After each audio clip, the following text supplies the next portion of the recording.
자, 우리 오늘은 선택지들에 어떤 것들이 나오는지 한번 같이 봤으면 좋겠어요. 의식의 흐름 기법을 사용하여 인물의 내적 욕망을 드러낸다. 의식의 흐름 기법이라는 거는 어떤 거냐면 생각의 흐름이 있죠, 우리 머릿속에는. 근데 그 생각의 흐름을 그냥 뭐 어떤 인과관계 없이 그냥 쭉 나열한 거예요.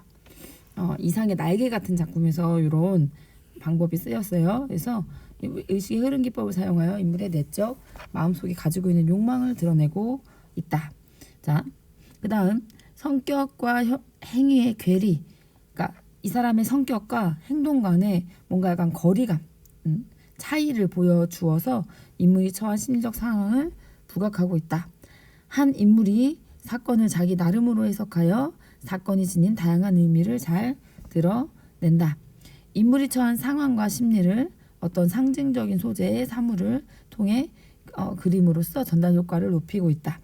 여러분이 이 선택지들을 쭉 읽으면서 모르는 말이 있으면 안 돼요. 인물의 행동과 심리를 따라가면서 사건은 서술하는 게 서사죠. 그 내용을 전개하고 있다. 다양한 인물들의 경험을 그 사파 형식으로, 사파라는 거는 삽입된 그림을 사파라고 하죠. 이 A라는 인물의 경험, 그리고 이제 B라는 인물의 경험, 이런 식으로 내용 속에 이제 이 이야기들이 들어가 있는 것을 사파 형식이라고 할 수가 있겠죠.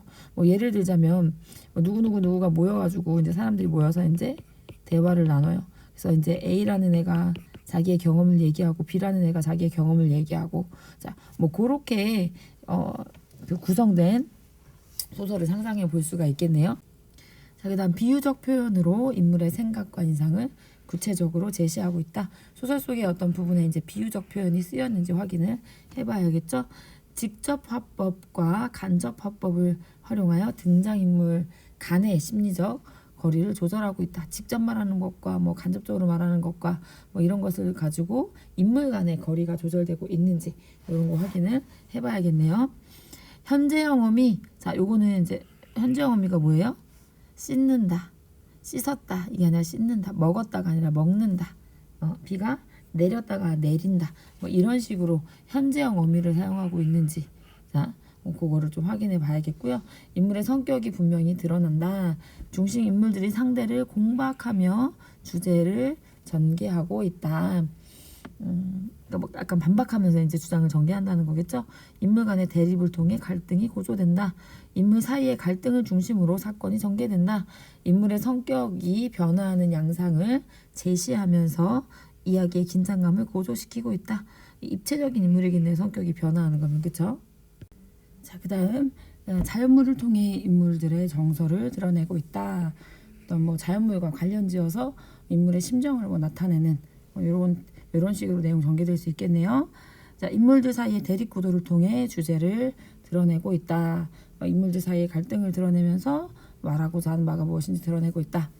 대화를 통해 인물들 사이의 심적 거리가 변화되는 과정을 표현하고 있다. 대화 가운데에서 뭐 가까워졌다가 멀어졌다, 뭐 이런 것들. 자, 그다음 대화를 통해 인물들의 생각을 구체적으로 드러내고 있다. 추상적인 개념어를 사용한 요약적 서술과 인물 간의 대화를 통한 장면 제시를 모두 활용하고 있다. 그러니까 뭐 직접 제시, 간접 제시가 다 사용되는 거 얘기하는 거라고 할 수가 있겠네요.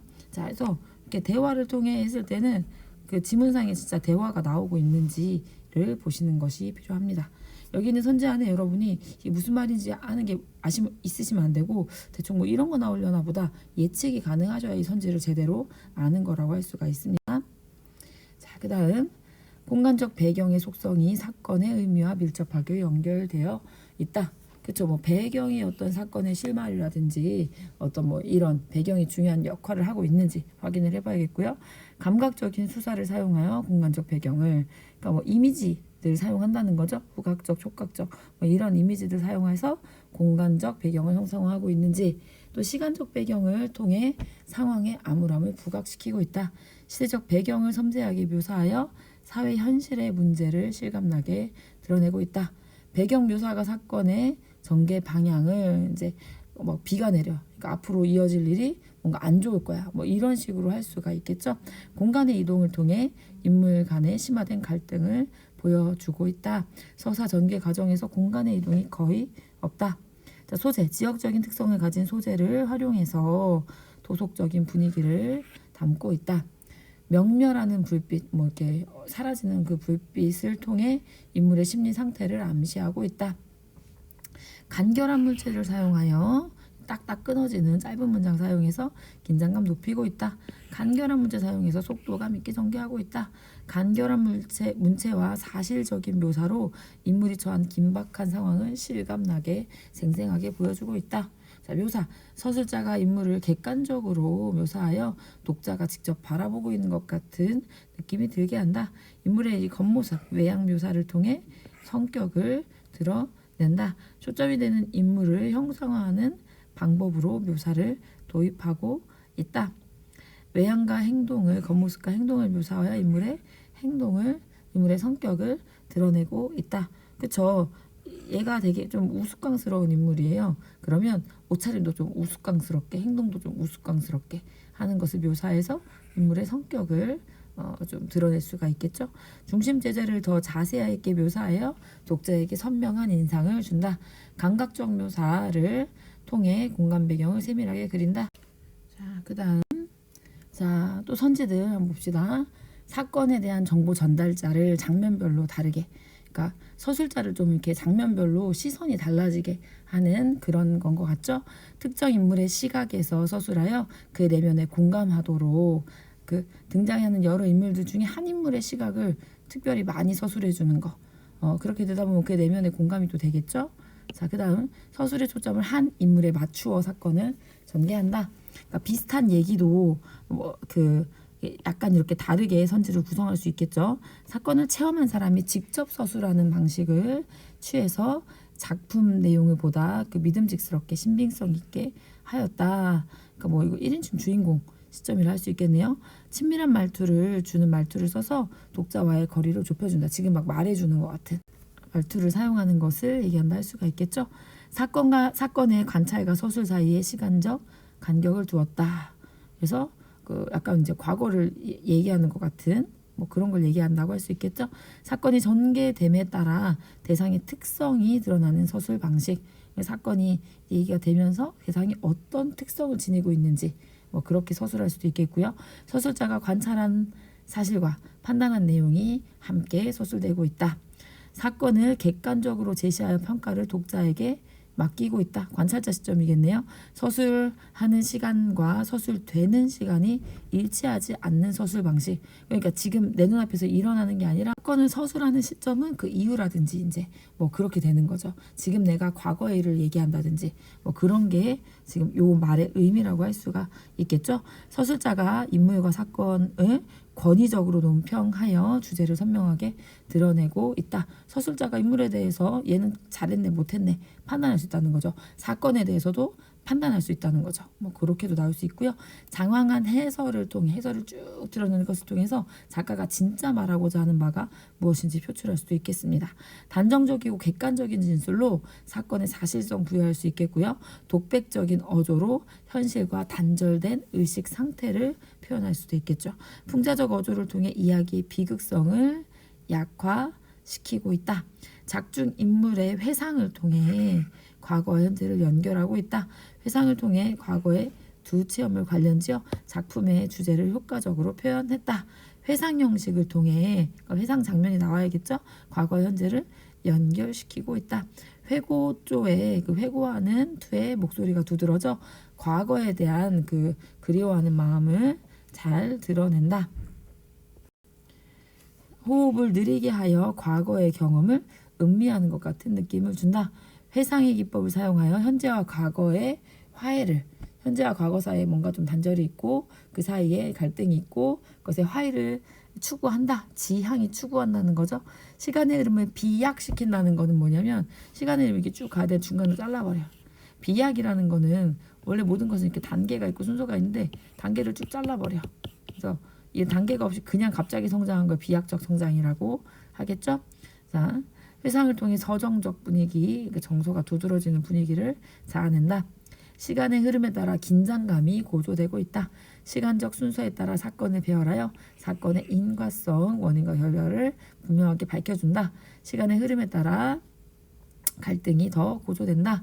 새로운 정보를 추가하여 독자가 장면을 이해하는 데 도움을 준다.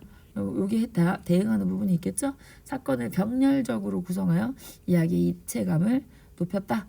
이렇게 돼서 이렇게 됐어. 이런 게 아니라 사건을 이렇게 병렬적으로 나열을 하는 거라고 할 수가 있겠죠. 여러 가지 이야기가 나올 가능성이 높겠네요. 갈등의 양상을 첨예하게 날카롭게 그림으로써 긴장감을 고조시킬 수도 있겠죠. 두 이야기가 서로 연결되어 있어서 연관성을 세밀하게 파악할 필요가 있다. 빠른 장면 전환을 통해 긴박한 분위기 조성할 수 있겠죠. 사투리 활용하면 현장감이 당연히 강화됩니다. 비속어를 사용해서 현실에 대한 저항 의지를 드러낼 수 있겠고요. 감각적인 어휘를 통해 분위기를 고조시킬 수도 있겠죠. 쉼표를 의도적으로 사용해서 쉼표는 낸 쉬어야 된다는 거잖아요. 읽기 속도에 변화를 줄 수 있겠죠. 그러면 그 부분에 주목이 되겠죠. 현재형 어미, 자, 요거는 현재형 어미가 무슨 의미인지 알아야 되죠, 여러분. 먹는다, 먹었다 하면 과거예요. 비가 내린다 하면 뭐 니은다. 자, 이런 것들이 현재형, 시제형, 현재형 선어말 어미라고 할 수 있겠죠.